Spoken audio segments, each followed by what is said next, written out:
Hey VC, it's Mazzy, and it's Whack-A-Mole number 16 with a guest. We have a guest star today. I don't know about star, no offense. We have Molly. Molly and I have known each other for many years. She's visiting from Berkeley, California. She was up this weekend in Tacoma for her niece's graduation from University of Puget Sound. There you go. Okay. Molly and I have known each other. She worked in record stores and the record business for a while. Her husband, Jim, worked for a label. Which label? WEA. WEA, Warner Brothers. And before that? Gem Records, Green World Records. Did he work for 415? He worked for 415. 415. I worked for Green World. He worked for Gem. Okay, see? So we got another record maven. And here's a great story I'm going to show you. You ever heard of Jim Carroll? Well, I saw Jim Carroll, you know Basketball Diaries, he's a poet, writer, beat poet.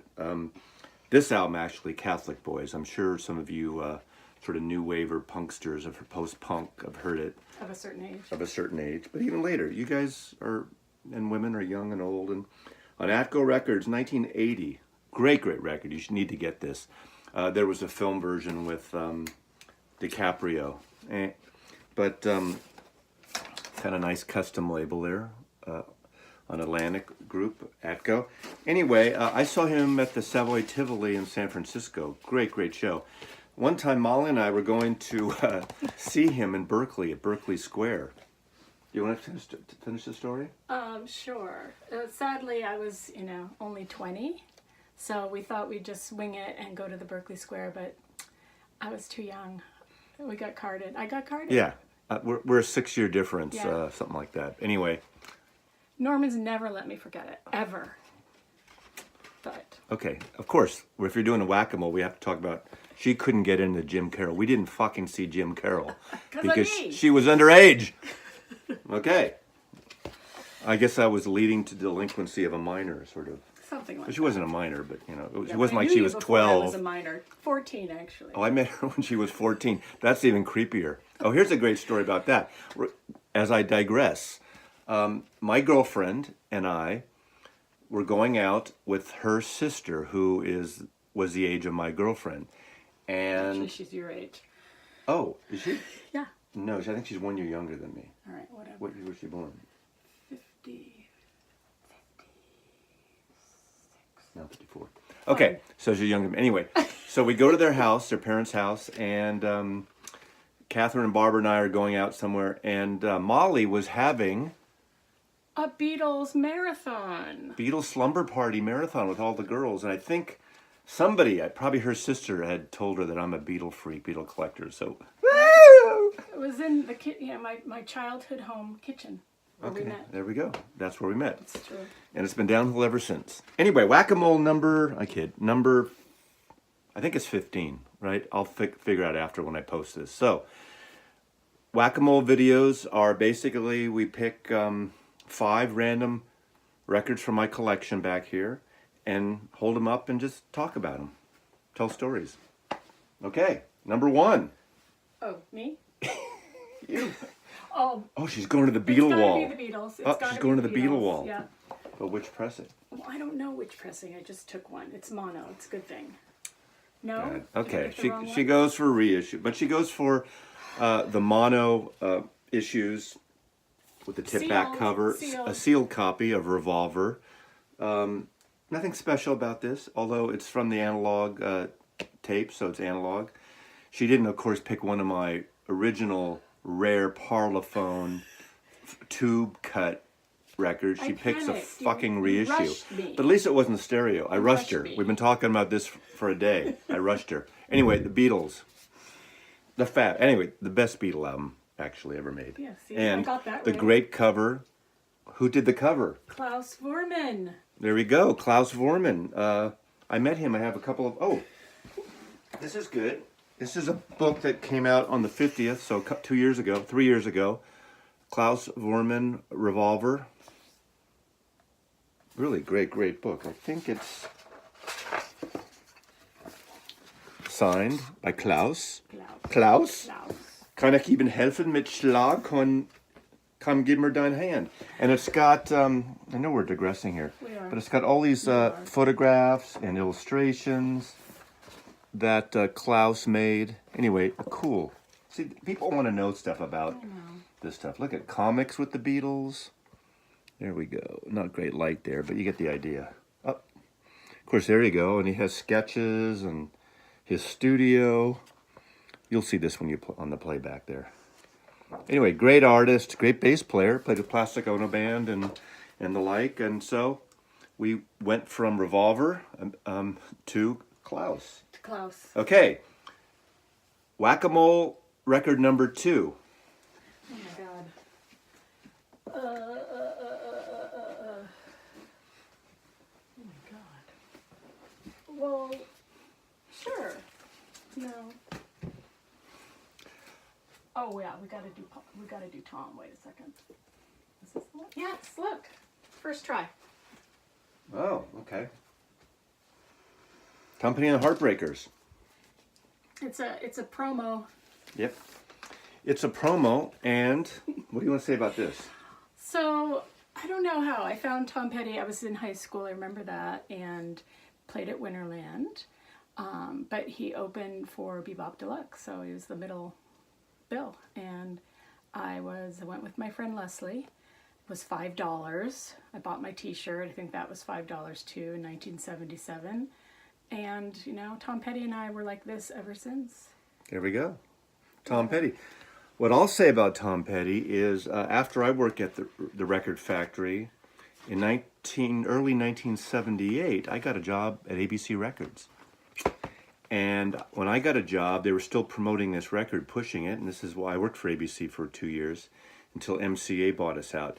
I really got involved with pushing his second album. Listen to Your Heart was the single, and I was promoting that. So I'm a big Petty fan and got the promos from that. So this is one of my promos from 1978. I think I had it, and then what I did is I traded in my cleans, for other things, and I got all the promo records there. You never Great had album. cleans, really? Yeah. No, not my original I bought. Do you understand what cleans are?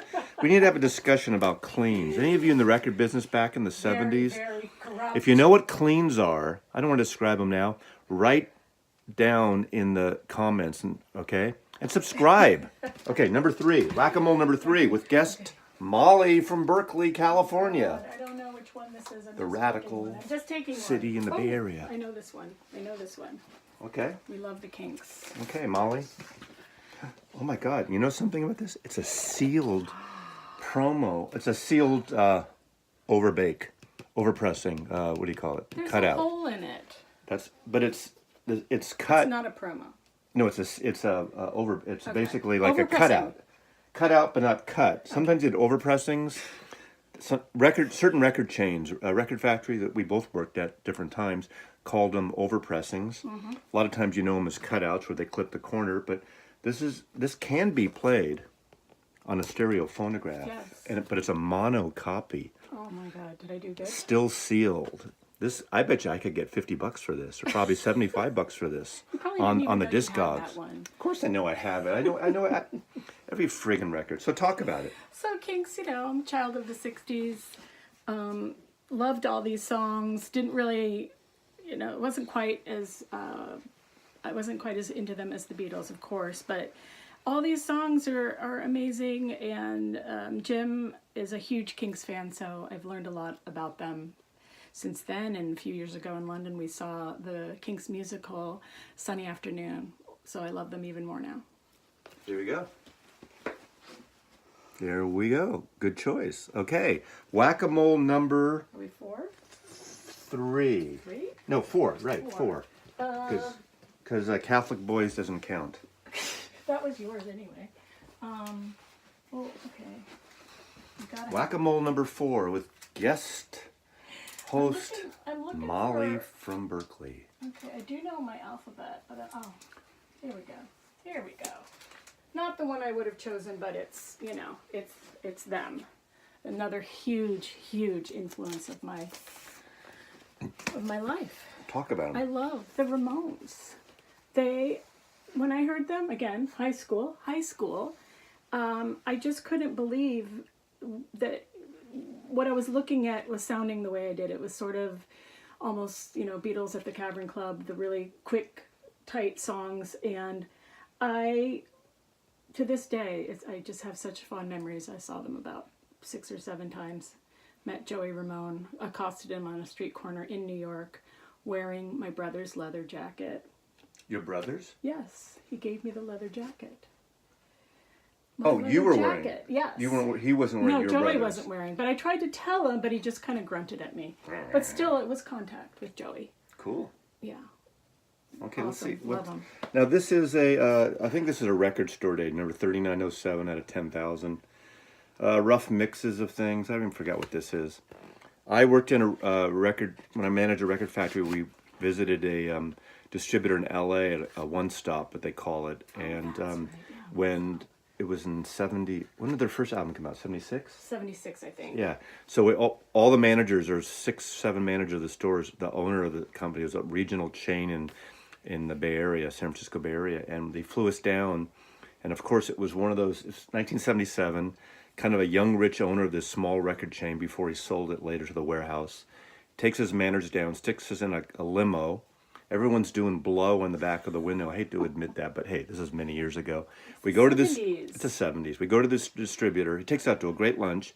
We all pull record for each of our stores because we wanted a One Stop to get specific titles. So I think we picked 200 to 300, 400 LPs for our particular store, and the One Stop shipped them up.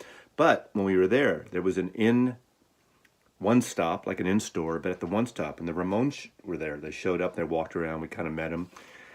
These are the days that no one had a pocket camera. We didn't get autographs. We hardly knew who they were. They were promoting the first album on Sire, but so that was my chance to meet the whole band then. But anyway, good choice, good band. Thank you. I saw them twice only. That's it? Twice. Oh, God. Maybe 3 times, but I think Love only them, twice. love them, love them. Okay, now Whack-A-Mole number 5. Uh-oh. The final choice. The final solution. Ooh. That's bad. The final countdown. the last Molly's Whack-A-Mole choice. Whack-A-Mole number 15 in Mazzy's record room. I'm looking. No, I don't want that. I didn't pick any music in the background because I don't want a copyright strike. So Help. I'm not finding. Okay. 6,000 albums. You can't find a fucking record. I can't. Okay. Take your time. Okay. You guys can have a drink, pour a beer, Don't you have any? make a milkshake. Bloody Oasis. I do have Oasis. was It's under looking at- O. Thank you. O-A. Well, they're so tight in here. I can't get them. They won't move. Well, I wasn't looking for a special reissue of What's the Story, Morning Glory. So, Oasis, the 90s were kind of a blur, and Blur's another one that I just love, but I missed it because I had a small child born in 1992.